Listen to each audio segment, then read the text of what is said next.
apa yang random ini? Diskon itu random apa enggak ini? Rata kanan Pak.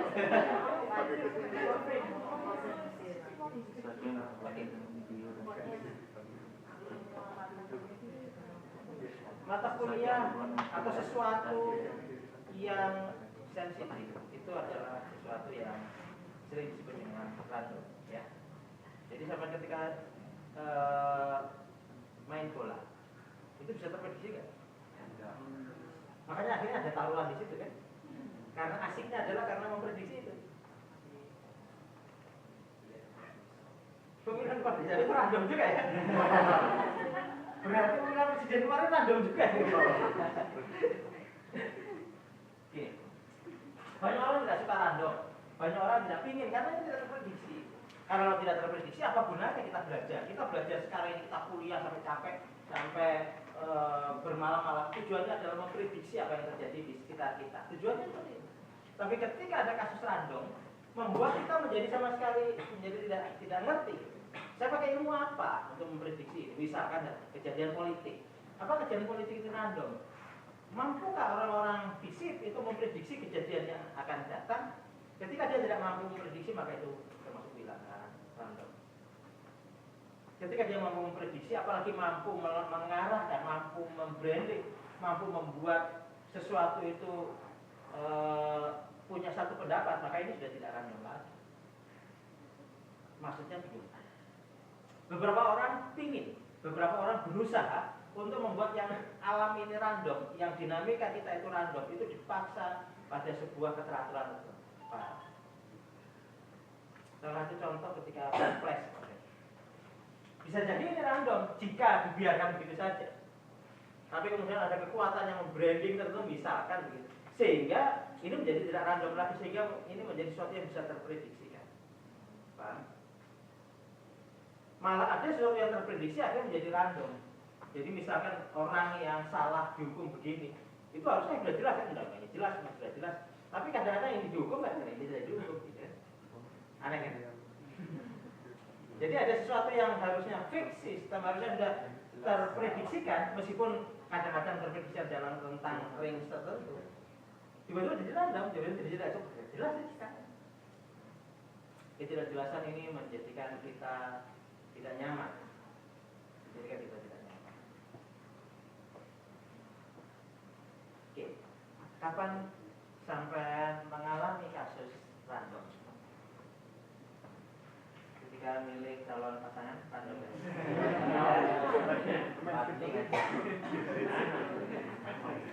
Oh, sampai itu dipilih ya? Kalau yang ini gimana? Milihnya random apa enggak? Ini aja dong. Di kopi gitu.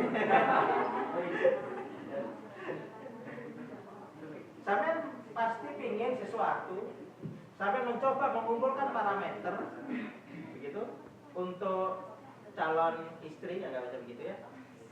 Sampai mengumpulkan parameternya, dia harus kurus, tingginya sekian, misalnya begitu.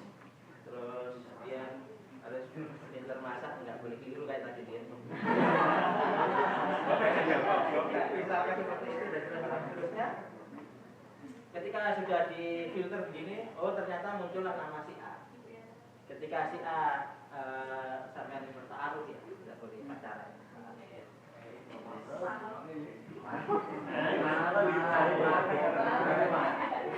Ketika sampai bertaruh dia ternyata meleset, memungkinkan nggak? Pernah?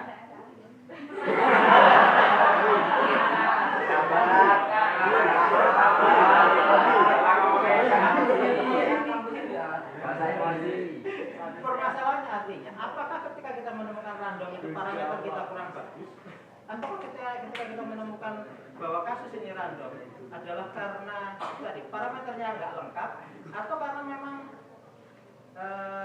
ini benar-benar random. Seberapa saya memprediksikan pun saya tidak akan bisa memprediksi. Apakah memang seperti itu? Kira-kira kejadian random itu karena apa? Karena saya salah prediksi itu karena saya ngitungnya kurang benar atau bagaimana? Atau ada nggak real random? Tak hitung apapun nggak mungkin ada. Ada nggak? Elektron bukan random. Elektron itu kita karena posisi dan momentum itu dianggap tidak bisa dihitung bersama, sehingga muncullah ketidakpastian, bukan kerandoman, ketidakjelasan. Ya, gitu. Minggu ini sama eksplorasi tentang random. Maksud saya akan mencoba untuk cerita apa itu random. Tapi minggu ini sampai mencoba mencari persamaan-persamaan random. Ya, dan sampai cerita persamaan random itu seperti apa. Dimasukkan di blog. Di rumah. Minum. Jadi sampai mencari ada beberapa persamaan random itu macam-macam ya. Jadi yang dipakai oleh komputer itu macam-macam. DLP punya persamaan ini punya persamaan ini. Jadi sampai punya persamaan random. Oke, lupakan itu. Anggap saja itu adalah given, sesuatu yang sampai diberi. Tapi sampai harus paham kapan tiba-tiba sampai mendapatkan sebuah kasus random. Ada wilayah di mana kita tidak mampu untuk memprediksi. Akhirnya beberapa orang menggunakan konsep seperti Monte Carlo. Nanti minggu depan kita akan berbicara tentang Monte Carlo. Monte Carlo itu adalah sebuah kota di mana di situ banyak penjudi, banyak orang yang minum-minuman keras gitu ya. Itu Monte Carlo. Sudah pernah sana? Mampir di YouTube kali ya. Jadi di sana itu ketika orang itu keluar dari tempat perjudian itu sambil mabuk sambil nggak jelas, itu dia mau ke rumahnya itu dia bingung. Pernah dengar kasus Einstein telepon? Tidak seperti Monte Carlo ini. Suatu saat itu Einstein itu telepon pada operator. Halo, ya ada apa? Saya sedang tersesat. Begitu. Oh, oke. Anda ingin kemana sebenarnya? Saya itu ingin ke rumahnya Einstein. Begitu. Oh ya, rumah Einstein itu sebelah sini, sebelah sini. Begitu, belok kiri, begini. Anda sekarang ada di mana? Ada di sini. Oke, belok begini. Oke, sudah tahu sudah kalau begitu. Anda siapa? Saya Einstein. Oh, saya ketawanya terlambat. Kalau saya stand up comedy itu levelnya berarti sudah level di atas, 3 di atas. Artinya begini, ada beberapa orang yang ketika mau pulang itu tidak dia bingung. Itu sebenarnya kasus simulasi Monte Carlo itu kasusnya ini. Tapi bukan seperti Einstein tadi karena pinteran sehingga dia bingung gitu kan. Ada yang sampai pinteran sampai bingung. Nggak ada ya. Jadi sama tidak terlalu.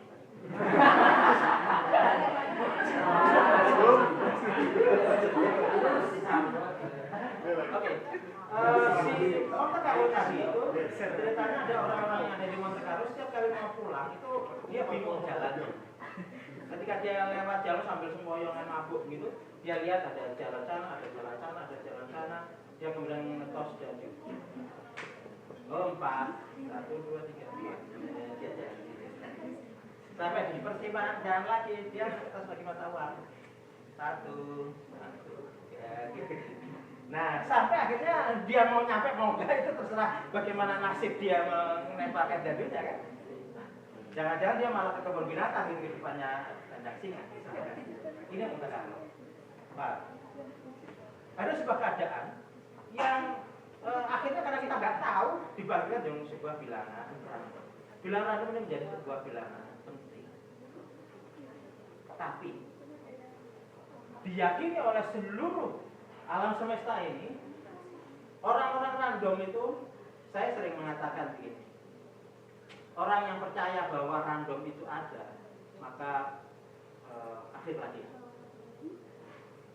Kenapa seperti itu? Karena random itu tidak ada. Wah, itu saya debat saat disertasi saya itu kan tentang takdir. Itu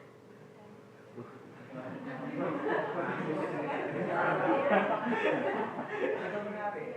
Kalau saya cerita tentang takdir sampai besok lusa saya selesai. Dengarkan di sini sampai ngantuk-ngantuk. Tapi tidak begini. Ada sebuah kasus atau sebuah pertanyaan, apakah alam semesta ini sesuatu yang random? Kapan sampean akan mancing? Tidak jelas, Pak. Kapan sampean akan kaya? Tidak jelas. Apakah masa depan sampean itu random? Sebagaimana Monte Carlo tadi. Saya mau masuk perusahaan ini sebentar. Oh ya, masuk. Atau kemudian ketika sampean memilih, di sini ada ikut ke Pertamina, ikut ke Bank BI, jadi pegawainya NEL, jadi pegawai apa. Ada sekian banyak pilihan. Bukan yang akan menerima sampai, yang akan sampai lamar gitu kan. Kalau yang menerima sampai Misalnya mau sampai lamar, sampai kemudian kos mata uang. Oh, 5 urutannya berarti menjadi pegawai kebun binatang. Apakah seperti itu? Apakah masa depan sampai adalah sebuah bilangan random? Apakah nasib ini, apakah takdir ini adalah sebuah bilangan random? Itu ya. Dulu pernah saya bahas T. Sebenarnya takdir itu adalah sebuah bilangan random. Banyak orang yang tidak suka dengan bilangan random ini. Tapi kenyataannya di alam itu ada wilayah kita tidak mampu memprediksi.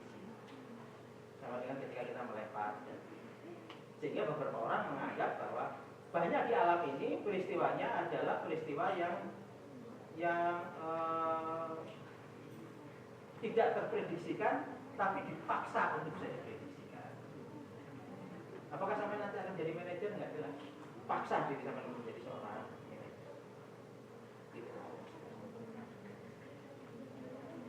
Beberapa orang sepakat bahwa ketika kita membangkitkan bilangan random tadi, itu kurvanya adalah kurva genta, kurvanya adalah kurva normal. Paham? Sehingga persamaan random yang dibuat itu probabilistiknya itu adalah kurva genta. Paham? Maksudnya begini. Ketika saya merandomkan orang masuk di dalam mata kuliah ini, oke, nggak perlu memilih siapa linknya ini masuk mata kuliah ini, linknya ini, misalkan begitu, kita pakai bilangan random, kita randomkan pure random, sampai masuk di dalam sebuah kelas yang masuknya pun bukan karena pilihan sampean, tapi karena tos dan juga ya. Anggap aja begitu.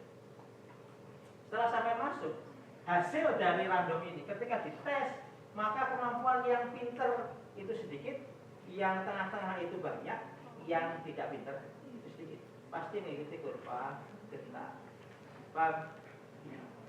Itu yang disepakati, itu yang diyakini bahwa alam semesta ini ketika dirandomkan itu munculnya adalah kurva genta. Distribusi. Jadi yang tengah-tengah pinter ya enggak pinter juga enggak, itu paling banyak. Iya, sedang. Ini adalah alam semesta. Sehingga mulailah dimunculkan sebuah persamaan-persamaan random. Ini yang saya minta sampai untuk melakukan penelitian. Persamaan random itu mengikuti distribusi genta. Tidak boleh sama. Paham? Tidak boleh flat ini. Jadi kemungkinan munculnya dari 1 sampai 100, kemungkinan munculnya angka 1 itu harus sama dengan kemungkinan munculnya angka 50, misalnya 1 atau 100 juga. Itu kalau misalkan ada distribusi random yang distribusinya adalah flat. Tapi alam semesta itu, alam ini, natural alam ini itu adalah kurva genta. Yang tengah itu lebih sering akan muncul. Paham? Ini yang akan disepakati. Jadi suatu saat nanti ketika sampai mencoba membangkitkan bilangan random sama dengan yang si Monte Carlo tadi. Misalkan 1000 orang, ayo 1000 orang yang habis masuk ini di Monte Carlo tadi suruh lewat, sebagian besar itu nanti akan melewati tempat tertentu. Mengerti? Ini kurva alam. Jadi ketika akhirnya dulu ketemu orang sekian banyak orang yang ketemu, sekian banyak melencong sana, sekian banyak Pak, ekstrim kanan dan ekstrim kiri cuma sedikit. Yang paling banyak adalah orang yang ikut mainstream. Itu alam semesta. Pak, gitu. Jadi orang yang baik itu sedikit, orang yang jelek itu sedikit. Yang banyak adalah orang yang tidak baik itu jelek. Orang yang tampan itu sedikit, orang yang tidak tampan itu sedikit. Yang biasa saja itu loh yang banyak. Jadi kalau sampai memilih yang tampan, maka pilihan sampai sedikit rebutan ini. Pilih yang jelek juga rebutan juga pasti. Kalau gitu supaya aman, pilih yang biasa-biasa. Oke? Milih yang cantik, baik, soleh, dan penurut itu sedikit. Milih yang brutal dan sebagainya itu tidak brutal. Yang banyak yang brutal saja. Tidak usah. Ada yang tidak setuju? Tidak Pak, kurvanya bukan kurva bentak, kurva mencong. Jadi yang pintar itu banyak, kemudian yang nggak pintar, yang sedang-sedang aja itu lebih sedikit, kemudian yang paling nggak pintar sedikit nggak ada. Benar nggak? Ada sebuah komunitas, ternyata di situ, kecuali kalau di Twitter ya, kalau misalnya dia biarkan apa adanya, dibiarkan dia masuk sebagaimana pembangkitan sebuah aktivitas yang unpredictable, maka kurva bentar ini pasti akan berjalan. Kecuali dengan oke, pinter ini khusus kelas ini adalah kelas orang-orang yang pinter saja. Ya iya, kalau sudah pinter oke, nggak ada. Ya, sudah tidak lagi normal, tidak lagi alamiah.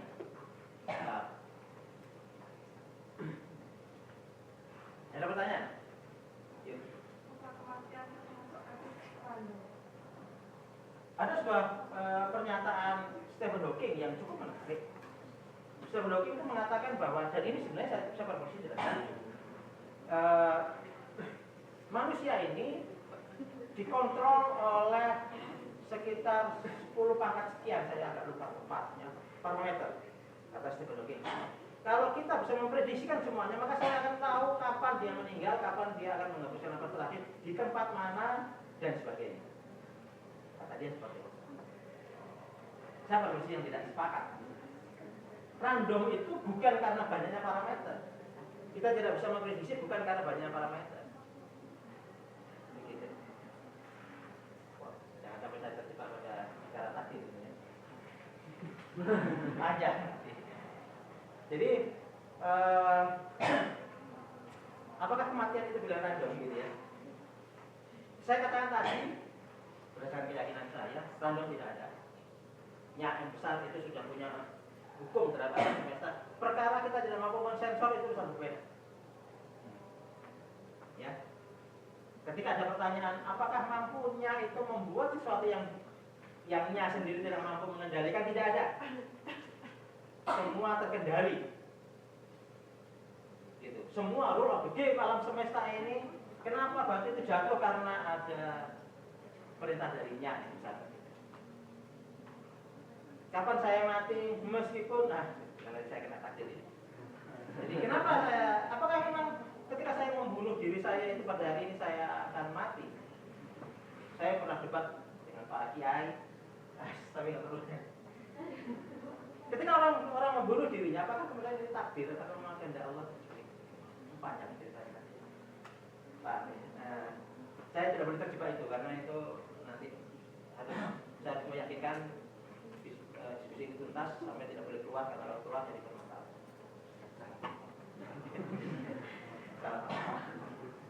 Intinya, kalau menurut saya, Sang Pencipta Jagat Raya itu sudah menggelar semua parameter yang ada, sudah menggelar semua parameter yang ada. Itu yang disebut dengan takdir. Jadi ketika kamu memang menggorok kepalamu dengan pisau pasti mati. Itu sudah digelar hukumnya. Sudah digelar. Kembali ke takdir, kembali ke random saja. Bahaya ini. Oke, kembali ke random saja bahwa tidak ada sesuatu yang tidak terprediksi sebenarnya, tidak ada. Kecuali sensor kita sangat smooth, sensor kita sangat jagoan. Paham? Jadi kita tidak mampu. Kenapa kita tidak mampu memprediksi? Karena sensor kita nggak mampu. Saya tidak. Ada sesuatu yang sangat halus yang disebut dengan gaib. Itu yang sehingga kita tidak mampu mensensor. Ya yakini bahwa ketika kita bicara roh itu adalah gaib dan juga nggak usah mikir bagaimana karena kamu akan jadi gila. Sensornya nggak kuat. Nggak ada sensor yang bisa mendeteksi itu. Tidak ada. Kita mendeteksi elektron aja, elektron itu malu-malu kucing. Ketika kita deteksi elektron itu berubah mempunyai perilaku yang tidak semestinya. Artinya ketika sampean itu memotret elektron sendiri itu bereaksi terhadap alat sampean karena elektron adalah partikel yang dianggap sensor kita paling lembut itu adalah sensor elektron. Makanya kita menggunakan mikroskop elektron ya. Belum ada mikroskop Moore, belum ada mikroskop partikel-partikel elementer ya, tapi kecil lagi belum ada. Jadi elektron disensor oleh elektron ya elektron belum ada. Oke? saya mempunyai pendapat bahwa kenapa kita itu mendapat sesuatu yang tidak terprediksi. Pertama adalah karena kita itu salah menggunakan frekuensi sampling. Ini sampai nggak ngerti juga apa-apa ini presentasi saya. Jadi maksudnya gini, ketika sampai hidup sampai itu dinamika sampai itu setiap hari. Jadi sampai hari ini makan pecel, besok makan apa gitu. Terus kemudian saya ingin mendapat informasi sampai itu sukanya makan apa gitu. Padahal dinamika sampai setiap hari itu beda-beda.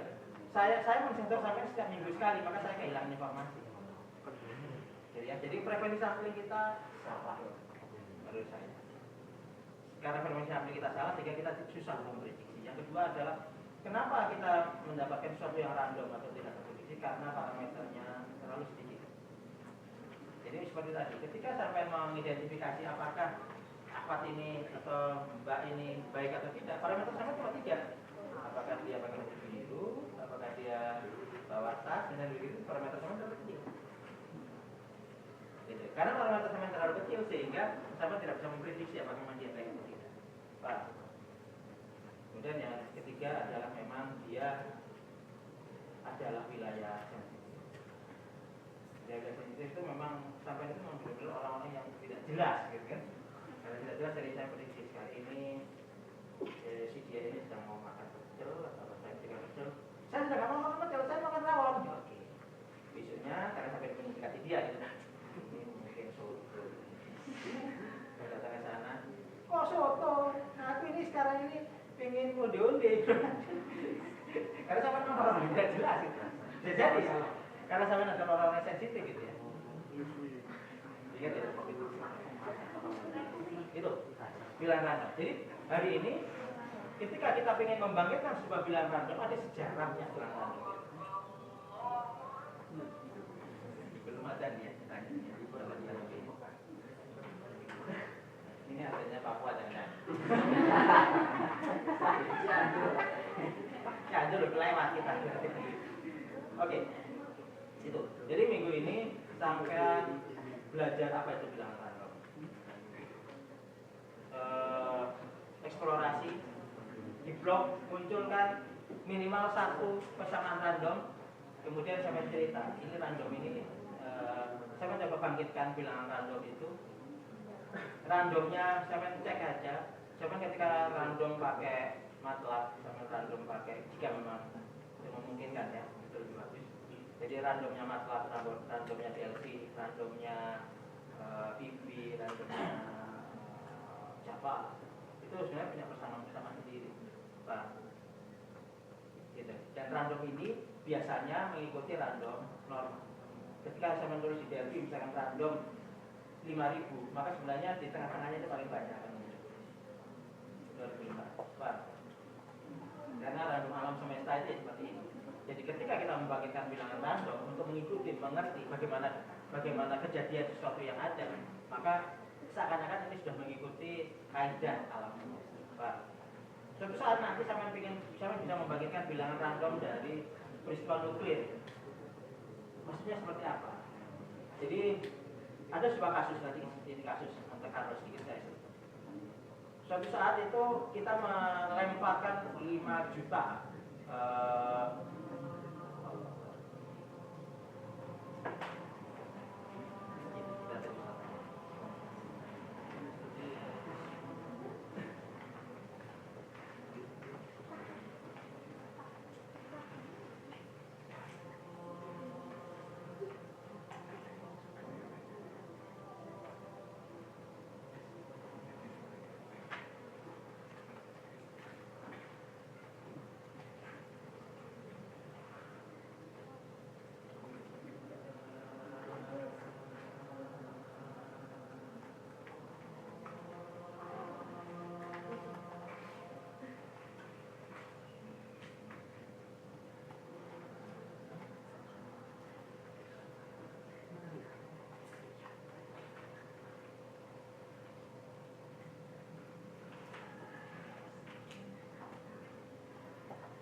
akhir pertemuan hari ini, saya ingin memberikan informasi saja. Dalam dinamika kita sering tidak suka dengan kondisi random karena itu menjadi tidak jelas. Termasuk juga dengan random kehidupan kita, termasuk juga dengan random aktivitas operasional kita sering tidak suka. Gitu ya. Apakah besok sampai itu akan baik? Apakah besok sampai akan tidak baik? Kan kita tidak tahu. Maka cara biasanya yang saya amati, cara yang dipakai untuk memaksa dinamika yang kita anggap random ini bisa tidak random itu ada dua cara. Cara yang pertama adalah dengan cara menggali keilmuan sebanyak-banyaknya. Alimatnya seperti itu. Cara yang kedua adalah bergantung samanya. Ada sebuah kekuatan, ada sebuah parameter yang membengkokkan parameter, ada sebuah konstanta. Dari persamaan yang ada tiba-tiba konstanta itu menjadi sebuah konstanta penentu. Apakah memang sampean itu menggunakan kaidah keilmuan, kaidah kekuatan, kaidah power di sultan katanya. Kalau kamu ingin menembus alam semesta, kamu harus punya power. Kalau kamu ingin melakukan sesuatu, kamu harus punya power. Ini adalah sebuah konstanta yang dipakai untuk dinamika kita. Ada tambahan konstanta baru dari persamaan kehidupan kita. Gitu. Supaya tidak random. Begitu. Tapi ada konstanta yang lain, yaitu konstanta yang besar. Ada sebuah pertanyaan yang menarik ketika saya di Facebook menuliskan. Yang pertama adalah ketika kita ingin menghadapi masalah, ketika kita ingin melangkah sesuatu, kita berdoa dulu atau berpikir? Berdoa dulu. Jadi berdoa dulu atau berpikir? Berdoa dulu, kemudian berpikir, melangkah itu bagian daripada syariat kita memenuhi kewajiban kita. Atau kita berpikir keras dulu, ketika kita mentok baru kita berdoa, ya Allah aku nggak bisa. Pikirkan. Dua ini adalah aktivitas untuk membengkokkan hal, meluruskan, memaksa persamaan random kehidupan kita itu menjadi tidak random. Paham? Ada aktivitas di mana seakan-akan sampean nggak mungkin, habis mungkin nggak bisa apa-apa, begitu. Sampean harus yakin dengan apa yang dua tadi itu. Saya harus fokus untuk yang menentukan persamaan random saya itu bisa menjadi tidak random adalah nya itu, atau saya menggunakan visual dengan kekuatan, dengan pemikiran saya. Pak, ketika saya mau mulai bisnis, ketika saya mau melakukan besok ujian, yang saya lakukan berdoa dulu atau belajar keras dulu, baru yang merasa nggak bisa baru berdoa. Ya ini, itu, ya. Jadi melakukan aktivitas itu hanya sekedar sebagai bagian daripada pemenuhan kewajiban saya, atau bekerja keras dulu, terus omong kosong. Dongo toh itu gak iso apa-apa. Ada orang begitu. Pak, sedikit satu kalimat yang menurut saya, walau silakan sampai menganggap ini referensi atau tidak. Menurut saya hasil itu urusannya yang besar. Tugas kita adalah memprofesionalkan proses. Oke? Pak, ini kan kami sempat berdiskusi ya. Kan selama ini kami itu selalu ada apa ya, kayak seleginje gitu lah Pak. Maksudnya tugasnya nanti itu yang apa gitu. Nah terus di sini kami itu inginnya setiap akhir dari diskusi kita ini tuh ada satu orang yang membacakan resum dari tugasnya itu. Jadi kami di sini tuh semuanya jelas. Dan kebetulan orang-orang yang ditugaskan itu ya, maksud saya yang bawa absen dan lain sebagainya itu tidak jelas juga. Bukan, tidak apa itu namanya, tidak bilang kalau dia itu keberatan atau seperti apa gitu. Nah, untuk itu. Oke, nah kalau gitu sekarang siapa yang tidak tahu tugasnya atau siapa yang tahu bahwa tugas minggu ini apa?